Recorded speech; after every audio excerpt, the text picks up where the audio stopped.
Balik tayo dito kay Bato de la Rosa. Yung sinaksak niya kasi sa likod itong si Miguel Zubiri, di ba? Kaibigan niya.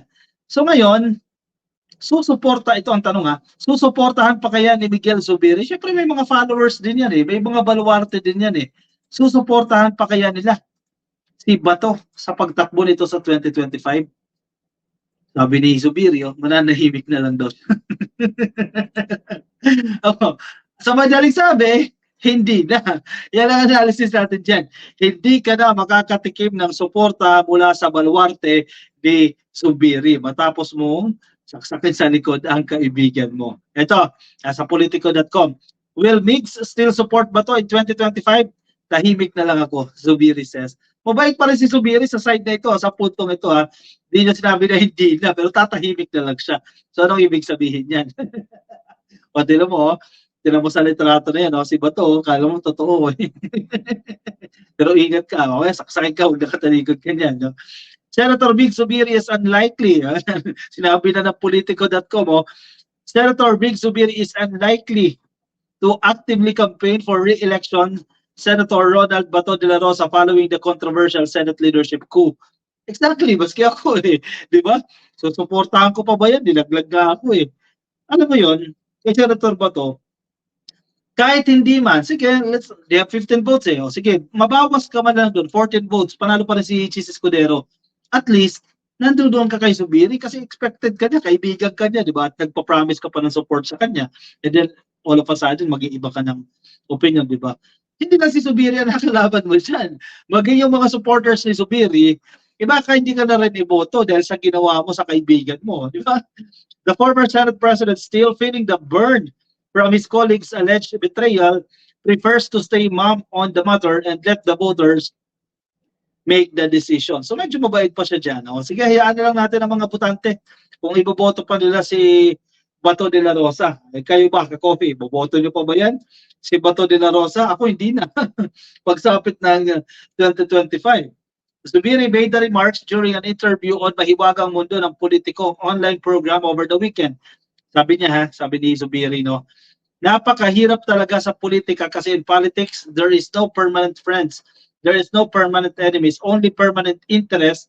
So okay lang sa akin yun. It's okay. Par for the course, he told program host Raymond Tinasa. Ayan talaga, naintindihan natin na politics yan eh. At dapat handa ka kapag pinasok mo na yan, di ba, ka-coffee. Pero dyan lalabas ang tunay mong kaibigan. O, tama ka naman, interest lang talaga ang habol. Pero sa base sa explanation ni Bato de la Rosa, yung interest ng grupo nila, yung kanyang isinulong dito, hindi si Zubiri. Kasi di ba, may alyansa sila eh. May alyansa sila, si Robin Padilla at si Bongo at si Bato. No? May alyansa sila. Kung ano yung boto ng majority, yun ang susundin. Eh, ang boto ni Bongo at boto ni Robin Padilla, Chis Escudero. So kahit Zubiri siya, no choice siya. Yun ang interes ng partido nila eh. Diba? Hindi yun ang nasa puso niya, pero yun ang interes ng partido niya. Diba? Ewan ko kung effective yan. Tingnan natin sa 2025 kung mag-take effect yan. Ang akin dyan, try to move on. Move on na po tayo. Ang importante lang, kung darating na panahon ng kampanya, syempre, I'll let the people decide. Tahimik lang po ako. Oh, yun. Hindi pa rin nakaka-move on si Zubiri dyan. Kasi tinan mo, binensyon na pa yung eleksyon. Kumbaga, ang ganti ko sa iyo yung eleksyon. Ginawa mo to sa akin, no? Tingnan mo, pagdating ng eleksyon, o babalik sa iyo yan. Zubiri admitted he endorsed the re-election bid of De La Rosa and other senators who attended his birthday concert dyan po sa Bukidnon last month. Ako, biruin mo. Aminan now, Zubiri admitted he endorsed the re-election bid of De La Rosa and other senators who attended his birthday concert dyan po sa Bukidnon last month. O, nanggagaling na mismo sa bibig nila. Nangampanya na sila. Last month, ng birthday ni Zubiri, nangampanya na sila. At inendorso niya na itong si Bato. Eh, after na mga nangyaring ito, teka, bawi, cancel ng endorsement. But after the Senate coup happened, the senator received text messages from concerned constituents about their withdrawal of support from De La Rosa. O, tinan mo si Zubiri. Hindi pa rin talaga nakakabubod si Zubiri dyan. O sige, mag-withdraw na kami. Total, inaway nyo yung boss namin ha. O sige, withdraw na kami ng support. Naku po, nabawasan pa yung kampo ni Bato. Eh mga loyalista, hindi na siya iboboto. Eh good luck, kung makalusot pa siya. Baka matalo pa sila ng mga dilawan. Baka makalusot pa yung mga dilawan. At hindi na makaporma itong kampo ni Digong. Medyo nga masakit nga. He said, tahimik lang ako. Sabi ko, kayo na ang bahala humusga. Zubiri initially thought De La Rosa was among his backers in the Senate leadership as the former police chief was even seen weeping, umiiyak-iyak, humihikbi-hikbi when he announced his resignation on May 20. But he was heartbroken when he found out De La Rosa was among the 15 senators who signed a resolution to install Senator Francis Chis Escudero as the new Senate President. Di ba? Ang saklap niyan, hindi natin kinakampihan si Zubiri. Pero itong ginawa ni Bato de la Rosa kay Zubiri, masakit yan.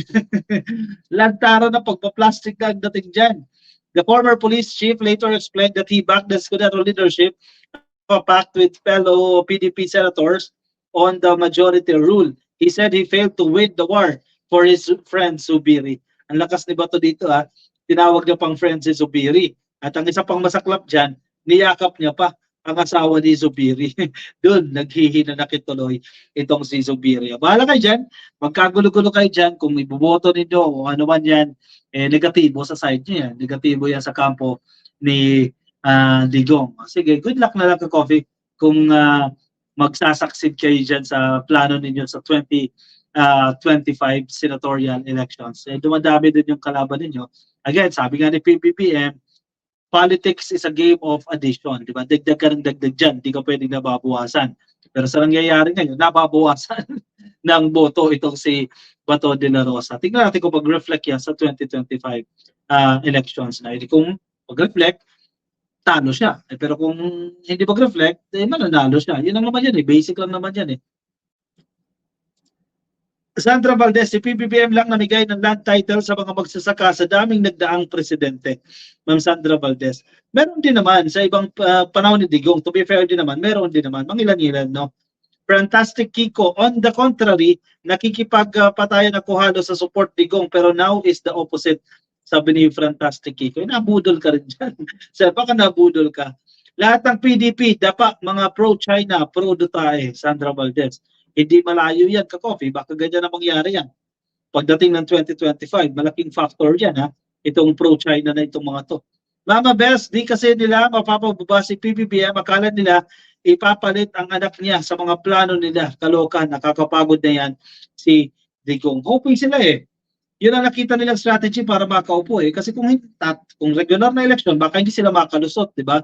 So doon sila sa resort na yan. I-impeach na lang natin yan. Total, ayaw naman mag-resign ni PBB. Impeach na lang natin yan. Kasi pag na-impeach yan, uupo si Sara Duterte. Ayan, linis na ulit sila dyan. This name, Duterte, will be put in the history of the Philippines as the worst, disgraceful, and traitor president the country ever had, sabi ni Rafael Tudlum. Marvelous Mendoza, fantastic. Ganyan din ako dati. Tulad sa iyo. Ma'am Australia, Diyos, like na po. Thank you, Ma'am Australia, Diyos, for tuning in. Yung mga ka-coffee natin nasa Facebook, i-shoutout din po natin si Modesto Tamayo, kay Conrad Rualizo at kay Julius Iniel, kay Desiree Viros at kay Rebecca Ardanas.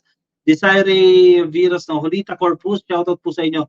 Sa lahat po ng nakikinig po sa atin sa Facebook, pasukin na lang ka-coffee baka di pa po kayo naka-follow sa ating Facebook page, pa-click lang po ng follow. At kung nasa YouTube po kayo, please make sure na kayo po ay naka-subscribe na i-click lang po yung subscribe at i-like lang po yung video na yan para sa ating attendance check. Sige, pupunta tayo ka-coffee sa ating next and last topic for tonight.